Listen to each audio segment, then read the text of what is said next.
What's happening, everybody? I appreciate you checking in. All right, we're going to talk about MAXX CROSBY getting his extension and becoming the highest paid non-quarterback in NFL history.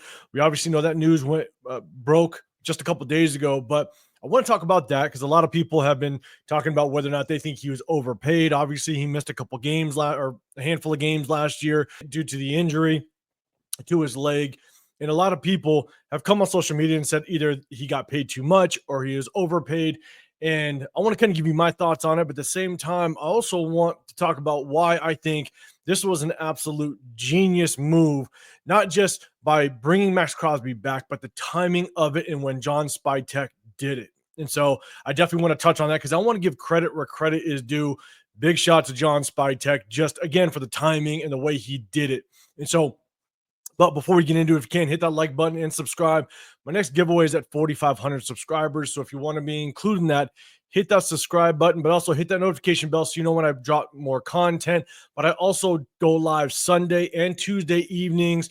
It's just my opportunity to kind of elaborate a little bit more on my takes and chop it up with you guys in the chat. So hit that notification bell so you do know when I go live. Now let's briefly go over again the extension that MAXX CROSBY got, right? It's a 3-year extension, which now locks him under a 5-year contract. It was for an additional $106.5 million with $91 million guaranteed. So again, it's extension off of his existing 2 years left on his contract. So we got him locked up for 5 years. Now, first and foremost, let me know in the comment section down below. Are you excited that MAXX CROSBY is back with the silver and black? That we extended him and he's not moving on to another team or a potential competitor, next season. Let me know in the comment section down below how you feel about this signing. And let me know if you think he was overpaid. Because again, I'm going to kind of touch on that right here. But for me, I'm extremely excited. I'm excited that MAXX CROSBY is back, especially given the fact that I love that we built in the trenches, that we're going to continue to build in the trenches where it matters. I'm huge with building up this offensive line and also building on this defensive line. And if you look at what the potential of this defensive line can be, MAXX CROSBY coming back, you got Christian Wilkins that's going to be back, and I'd love to see Adam Butler come back. I want to see him come back, and you got a young guy at a Jonah Laulu as well that showed a lot of promise towards the tail end of last season. I think if we grow on this defensive line and just take the same page, not just of what the Eagles showed in the Super Bowl just last month, but also what we showed and how you beat the Kansas City Chiefs, that's by establishing the pass rush, putting pressure on Patrick Mahomes and getting to him. And not only do we have to defeat Patrick Mahomes, but we got Bo Nix, we got Justin Herbert. We got multiple top-tier quarterbacks in this league that we have to get after, and it starts with getting after them with the pass rush. And I'm huge in building the trenches, and this is the starting point of doing just that, bringing back MAXX CROSBY with Christian Wilkins. And again, I'd love to see Adam Butler come back. And then on the opposite side, you got Malcolm Kuntz. Remains to be seen what happens there, but if Malcolm Kuntz doesn't come back, then without question, I think you prioritize, try to bring back K'Lavon Chase and have somebody opposite of MAXX CROSBY to kind of help keep that quarterback in the pocket. That's one of the things that really hurt MAXX CROSBY early in his career, was that we didn't really have somebody on the opposite end. And one of the better years that MAXX CROSBY had was when we did have Yannick Ngakoue. When we brought him in and he was the pass rusher opposite of MAXX CROSBY, that allowed us to corral that quarterback. And that's when MAXX CROSBY was able to finish. Max would always be in the top 5 when it came to quarterback pressures. But what really hurt him was when he would get that pressure, the quarterback would escape out of the pocket. And so when you have somebody opposite of him, when Malcolm Kuntz got substantial playing times a couple years ago, those last 8 games, that really showed what MAXX CROSBY can do and can truly finish at the quarterback. And so I'm excited. I'm excited to see how we address the rest of this defensive line, because I think we have to get after these quarterbacks. And this is the first start.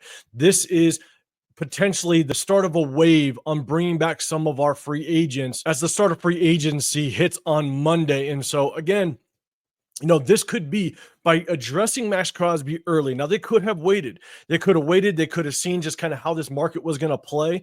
But the thing is that by establishing MAXX CROSBY as the staple of the defense, and now you have him not just for the next 2 years, but now for the next 5 years, that definitely sends a message to the other free agents like a Robert Spillane. I'd love to see Robert Spillane come back, because again, if you let Robert Spillane go, you completely gut this linebacker core. But that's for another video. But I think now it could be the start of the ripple effect of some of our free agents that we want to address and re-sign will be more open now that we have a clear direction as to what this team is moving forward. And I think our quickest and easiest path to success is from the defensive side. Our offense needs work. We need a lot more pieces. We need to establish more help on the offensive line. We obviously need to bring a quarterback. We need to bring more receiver help and more running back help. But the offense needs more work. With the defense, I absolutely love the fact that Petecarroll did bring back Patrick Graham. By bringing back Patrick Graham, this now has shown that we're going to try to continue to build this thing, not hit that reset button. A lot of head coaches, that's what they'll do, right? They'll bring in their own regime. And what Pete Carroll has done is he has basically set that tone and said, look, we're going to keep building on what we have established thus far. And so by bringing back Patrick Graham, I think that does allow us a little more leeway to bring back a Robert Spillane, a Trayvon Merrick, maybe even an Adam Butler. But let me know in the comment section down below, who would you want to see come back between those three? Adam Butler, Trayvon Merrick, or Robert Spillane? Between those three, who would you like to see be brought back? Again, you can't prioritize everybody, but I'd love to see those three come back. Again, I'm kind of derailing a little bit, but I'd love to see those three, and maybe you let a Malcolm Kuntz walk and you prioritize a Caleb on Chase on, or maybe somebody in the draft, and maybe you let Nate Hobbs walk, right? And so I've addressed this multiple times, but I just kind of want to give you my insight as to what I'm thinking is that you bring back Robert Spillane, you prioritize Trayvon Merrick because he played so well and he could be the leader of that secondary for Patrick Graham, but also you bring back Adam Butler because I think he absolutely balled. And if you have MAXX CROSBY, Christian Wilkins, and Adam Butler with a Caleb on Chase on the other side, that is a very nasty front four that I think is going to terrorize quarterbacks moving forward. So, but I think bringing MAXX CROSBY back at the price tag that you did was an absolute genius move. And here's why. I said earlier in the video, and it's been reported everywhere, that MAXX CROSBY is currently the highest paid non-quarterback in the NFL history. And a lot of people kept saying, oh, well, we overpaid him, so on and so forth. But why this is a genius move, in my opinion, is because you did it before the massive wave of big contracts are about to hit. You got guys like Micah Parsons that might be due an extension, right? And so the Cowboys have been making some moves to create some salary cap space. You might see Micah Parsons get a massive payday. You got guys like Trey Hendricks. It was just announced that he's going to seek a trade and he might get a very big payday. You got other guys like TJ Watt. TJ Watt is on the last year of his contract. The Steelers might make some moves, move some pieces around to potentially extend him in the next, I don't know, next couple of days, maybe in the next week or so when free agency hits. And so you signed MAXX CROSBY in the very beginning where it looks like it's a massive payday. Again, the highest paid non-quarterback in NFL history. But as this offseason plays out, you might see that at the end of the day, he might end up being the third, fourth, maybe even fifth highest paid defensive end at the end of this offseason. And so that's my biggest thing is they jumped on this very quickly before the potential wave of big extensions come for some of these edge rushers, some of these defensive ends. And so again, I got to give big credit to John Spytek for again jumping on it quickly and getting ahead of that wave, because if we would have waited just to kind of see either how this free agent starts off or possibly the draft, if you wait that long, then all these big contracts come, and now you might find yourself now chasing some of these big numbers, and now you find yourself in a situation to where maybe you can't extend MAXX CROSBY because he wants too much. Now we have set the market. We've set the market. Now everybody has to kind of follow our lead. And at the end of the day, like I just said, you might see MAXX CROSBY no longer being the top paid defensive end. He might be the third, fourth, or fifth top paid defensive end as this thing completely plays out in the offseason. So again, big shout out to John Spytek. Not only did you get ahead of the wave potentially, but also you set the tone for our own free agents to potentially want to re-sign and come back to us. But you've also made this a somewhat of more attractive place to come as a defensive player, to know that not only are we setting the tone on the defense, but two, you have paid MAXX CROSBY. You have paid a guy that has shown that he has dedicated himself to the silver and black. And the last thing I'll add is, with a big contract brings high expectations. Moving forward, MAXX CROSBY has to perform like he was once the highest paid non-quarterback in NFL history, right? Moving forward, you expect a minimum of 13 sacks a year over year.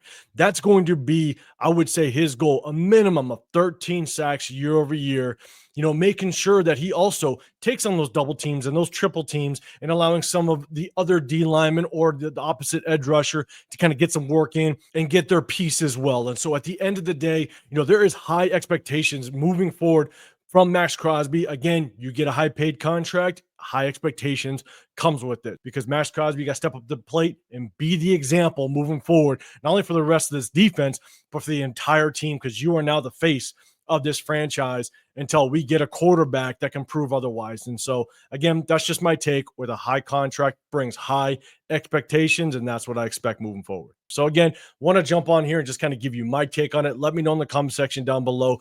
What do you think of MAXX CROSBY coming back? And also, what do you think of his contract now that I've kind of laid out a little bit of why I think it was actually a very good contract, and not only that, very good timing by JohnSpytek. So again, let me know in the comment section down below. I appreciate you sticking with me. Hit that like button and subscribe.